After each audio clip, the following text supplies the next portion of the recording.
Hi, this is Brandon Marlin with Peavey Electronics here from WNAMM 2013, and I'm sitting here with the legendary Hartley Peavey. How you doing, Hartley? Well, my voice is a little gone, but I'm doing fine. Excellent. Well, Hartley, we know you've been coming to NAMM for many, many years. Could you tell us what's different about NAMM this year for you? Well, a couple of things. You want me to hold on to this? Go ahead and hold it. First of all, we're upstairs this year, which is a new deal for us. And I was kind of worried about traffic, and it looks like traffic is great. We got lots of new, very exciting things. I'm terrifically excited about a lot of our new products, especially our new Viper modeling amps. And Hartley, could you tell us a little bit more about the new Viper amp and what some of the new benefits and features are of that amp? We're really excited about having that amp out and is one of our featured and brand new products this year. Well, golly, it's got so many features on it, I don't know where to start. Most amplifiers, especially modeling amplifiers, the benefit of a modeling amp is it can be many things. It's kind of a chameleon. It can be, a rock amp. It can be an amp for, playing clean music, classic rock, whatever. But we tried to pull out all the stops, and our new Viper is a bass amp, it's a guitar amp, it's an acoustic amp, it has stomp boxes that we've modeled, we have different amps that we've modeled, it has a full brace of effects that we can run 6 at a time, and frankly, when you compare it to the competition, there is no competition. We like to make our modeling amps have the capability of showing the player where he or she is. If you change the programs in our competitors' amps, there's no indication of where the knobs are. The knobs don't move. Our knobs don't move either, but we have a circle of light-emitting diodes, LEDs, bicolor, around the knob. So every time you change a program or a patch, the knobs rearrange themselves to where they would be in that patch. And that's pretty expensive because by the time you take a bicolor LED, you mount it and you put a driver on there, each LED is about roughly 15 cents. And if you count some of them are, we've got 80, 90 LEDs. So the reason our competitors don't put it on there is not because they can't, it's because they won't, because of the cost. And that's what I say. Ours has been a clean paper project. It's just incredible what these amps can do, and that's why we're all so excited about it. Excellent. And Hartley, as everyone knows, we do major installations all over the world. Sound systems, Sydney Opera House, many football stadiums. And this year I understand that we have some new weatherproofing technology for some of our PA gear. I was wondering if you could elaborate on that a little bit more for us. Well, Peavey started out making fairly simple guitar amplifiers. We started out really in 1964, but I graduated from college in 65, and I had just basic, simple guitar amps, which was all I knew how to do at the time. Then we started making sound systems, and then we ran into a big problem because the speakers were not capable of handling the power, so we started making our own speakers. And then we got into a lot of other things, high-powered amplifiers where you had hundreds or thousands of watts, and we discovered rather quickly that the limitation was the loudspeaker, because not many people know that cone-type loudspeakers are about 4% efficient. And you put in 100 watts, you convert about 4% of that power into sound, and the rest of it, frankly, is heat. And that's not such a problem at 100 watts, but when you get to 500 watts or 1,000 watts, then you got a problem, and that's why we make our own speakers. And we've got sound installations all over the world, theme parks, cruise ships, the big Olympic airport in Beijing a couple of years ago. We were controlling 600 channels of audio with a Peavey Media Matrix system. So we really cover the gamut. And a lot of people say, well, why does Peavey get involved in all of that? And the answer is pretty simple: because we can. When I started out, our technology was, fairly low, But as we added experience and added experience and added experience, we developed the capability to do a lot of things. And, you know, I built my first tube amp in 1957, which frankly is before most of these tube gurus were even born. And they like to say that they, you know all these tricks about tubes, and some of them do, but frankly, most of the tricks were really not new. The modern generation just doesn't seem to remember them. But I was there in the 60s. As a matter of fact, I had the good fortune to grow up in a very interesting part of the world at a very interesting time, and that was in Mississippi, back when rock and roll started. I used to repair jukebox amplifiers from old juke joints, and the jukebox operator would give me the blues records that he took off the jukeboxes after 2 or 3 months, and I collected thousands of old blues records, and that was before it was cool to like blues. And as a matter of fact, when they did the B.B. King Museum, I had a dozen or so B.B. King records on the RPM label, that back when B.B. was known as Blues Boy, which is what B.B. stands for. But I grew up in that time. I thought I was a guitar player at one time, and that certainly wasn't the case. But on the way, I found I was pretty good at building amplifiers. So I've been doing it, and we started with amps, and then we got into sound systems, and we got into speakers, and then we got into digital stuff. And, well, we've got somewhere around 2,000 products today, and we sell in 130 countries around the world. And as Hartley mentioned, we do work with a variety of different companies, different lines. One of the new companies that you'll see us working with this year is the Composite Acoustic line, or the CA guitars. And I'd like Hartley to elaborate a little bit more about that company and the unique features of that particular style of guitar. Well, most people know about graphite fiber. They make jet fighters out of carbon graphite. And most people know that the so-called tone woods, most of them come from third world countries that grow, rosewood or mahogany or something like that, although in North America we do have spruce and cedar. But it's harder and harder and harder to get good tone woods. In fact, there's been a lot of legal stuff with the Lacey Act and all that. So we had the opportunity to get involved with making graphite guitars with a company called Composite Acoustics. And Composite Acoustics, although they are guitars, they're made in a totally different way than wooden guitars. In fact, we have to bake the things in an oven for 8 hours, which you sure as hell wouldn't do with a wooden guitar. And I guess the only drawback is they're expensive. But literally with our CA guitars, you could use it as a boat paddle, pour the water out and play. And there's no truss rod because one's not needed. Because graphite doesn't change its dimensions with, humidity or heat or anything else. You can have one in the trunk of a car where it's, 20 below outside, take it out and play it, and it's not all screwed up, or where the humidity is 0, like up in the Canadian parts of the world where all the moisture is in snow outside. And the conventional guitars, the frets stick out on the side, and the neck changes because wood was once a living thing, and it absorbs moisture and it changes with heat. So the Composite Acoustic guitars, I believe, as far as acoustic guitars, is the future. Of course, there'll always be wooden guitars, but I think that Composite Acoustics is the wave of the future, and that's where I want to be. When I started out years ago, I had a very simple goal, and that was to be the best. Now, by definition, you can't be the best without being different. And that's why we do Composite Acoustics, and that's why we do Media Matrix, and that's why we do so many things the way we do. We do it a different way, and every time we do something like that, everybody says, well, he's crazy. There's a bunch of crazy people down south.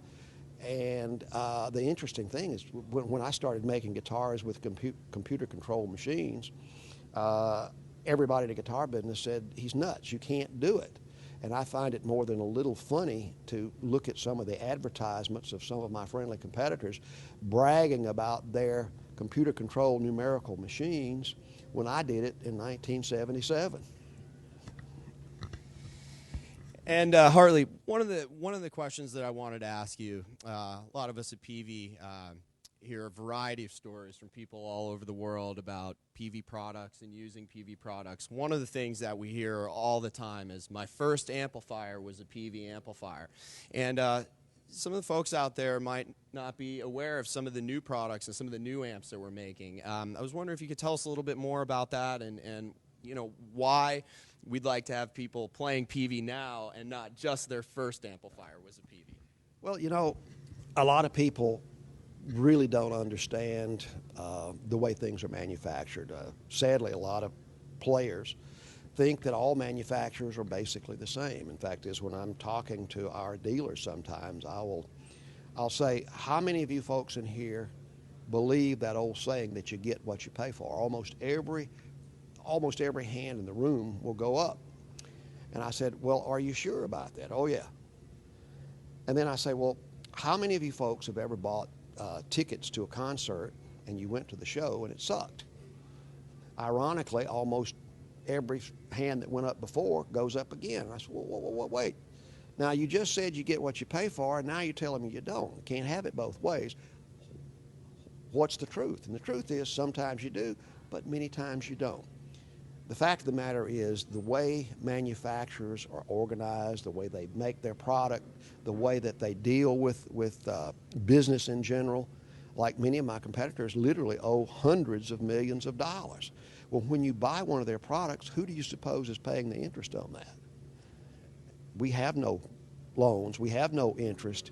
We don't pay any. I own the stock, and in the 48 years we've been in business, not one time has the stockholder, me, ever gotten a dividend. Well, Peavey, what have you done with your profits, be they ever so humble? And the truth is, I put it back into the company, back into machinery, back into research and development, back into doing things a better way. I am interested in building the best. Now, let's go back and talk about rock and roll. And you're asking me, how does that have anything to do with price? And I'm about to tell you. When rock and roll started, it didn't start in New York, didn't start in LA. It started along the banks of the Mississippi River. Everybody knows about Elvis and B.B. King and Muddy Waters and so many more, from New Orleans up to St. Louis. The fact of the matter is, rock and roll started. It was wonderful. I was there.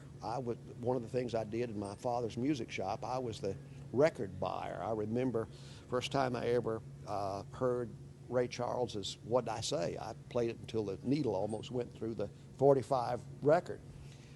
But rock and roll exploded back in the late 50s. But by the early 60s, and this was kind of before Motown hit, music had turned into what I call little girl music. You had all the pretty boy singers, and you know, there was Frankie Avalon and Beach Blanket Bingo and toe tappers like It's My Party and I'll Cry If I Want To. Well, meanwhile, the Brits had been very much influenced with American music, and they kind of repackaged it with a British accent and sold it back to us in the early 60s, 62, 63. Here comes the Beatles, the Rolling Stones, and, well, you know. And music exploded again. I mean, it just, bigger than before. Huge. Music exploded again. But the major difference is here. Before, when rock and roll started, all the music manufacturing companies were owned by families. This is when Bill Ludwig owned Ludwig Drums. This is when the Steinway family owned Steinway. This is when Leo Fender owned Fender. But this second time, when music exploded, some call it the English invasion, the conglomerates were at their peak in the 60s and maybe up into the mid-70s. You had all these conglomerates jump into the music business. CBS bought Fender. Beatrice Foods, you know, Sara Lee, nobody doesn't like Sara Lee. They bought JBL Harmon. Not many people know that. LTV, that makes airplanes. They bought Altec Lansing, which was a big sound company then.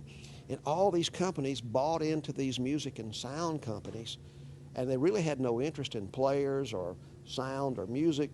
They were interested just in the profit. Well, about this time, there was a crazy guy that graduated from college. I tried to be a musician, didn't have a lot of money, and I built the gear for most of the little bands that I was in, and I looked inside some of these amplifiers. I had $50 or $60 worth of parts, and they were selling for $1,000. I said, this is crazy. I can do it a lot more. And having been raised in a music store, my dad always taught me to make a fair and reasonable profit. So I figured up the cost of the materials, the cost of the labor, made a little profit on there, stuck it on there, and that was the price.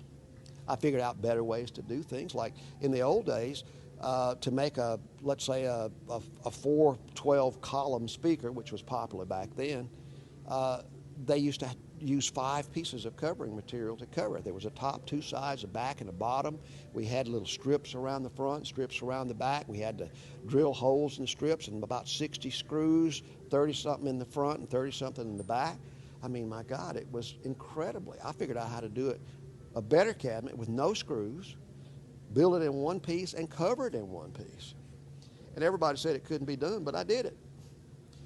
And I sold my equipment at the lowest possible price. Not cheap, reasonably. And we still do that. When you do things the way I do, I automate things when that's the way it is. We do it by hand. We make our own loudspeakers. We make our own cabinets. We make our own circuit boards. A lot of these people, they farm out their metalwork. They farm out their circuit boards, yada, yada, yada. We do it in the United States, and although we do have some imported product, we have a huge manufacturing facility in Mississippi. So we do that, but our goal then and now was to make the best products. And I have people come to me and say, well, you know, I have one of your old amplifiers. Do you want to buy it back? And I tell them, well, not really, because, you know, what I'm doing now is incredibly better than what I could do then. In fact, as I look at some of those old amplifiers and I say, oh my God, I could do it so much better. But you see, there's something to be said for experience. Some people say experience is a great teacher. If indeed that's the truth, I've been in the classroom longer than anybody around. As a matter of fact, the only guy that was around longer than me in the amplifier end of the business is Jim Marshall. Unfortunately, we lost him several months ago. He started his business in, I think, '63 by copying a '59 Fender Bassman. But I never did that. I never copied anybody. I innovated a different way, hopefully a better way, and I always sold it at a low price. And I've been in June, it will be 48 years. And nobody else around has that kind of experience, and that's what I'm saying to you. We've learned about speakers, we've learned about tubes, or valves, we've learned about transformers, we learned about manufacturing processes, we learned about computer systems, and we did it usually 8 or 10 years before anybody else did. And of course, when I did that, everybody said I was crazy, but we made a better product for less. And by the way, we're still doing it. Still doing it.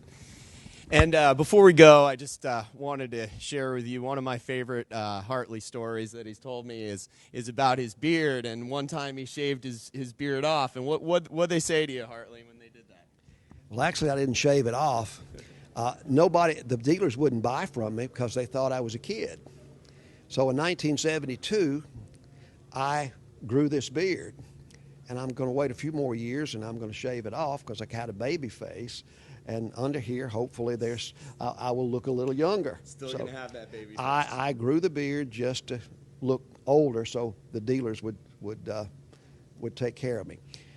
Peavey continues to push the state of the art. We're doing things like we just opened a store, as most people know, on Sunset Strip in Hollywood, and we did that just to showcase our stuff and to train our retailers and everybody in the music business eventually passes through, Hollywood, and there we are, right there on the main drag, and people can come in and see our products, learn about our products, and it's important to me not just to build the best products, but to show people how to use them. And that's what Hollywood is about. Okay? Well, this is Brandon Marlin, again here with the legendary Hartley Peavey. Really proud to be here with Hartley today. And we're here at WNAMM 2013. And Hartley, we really appreciate you taking the time to talk to us today and answer a few questions for us. So thank you very much, and it's a real pleasure. All right. All right, thanks. Thank you.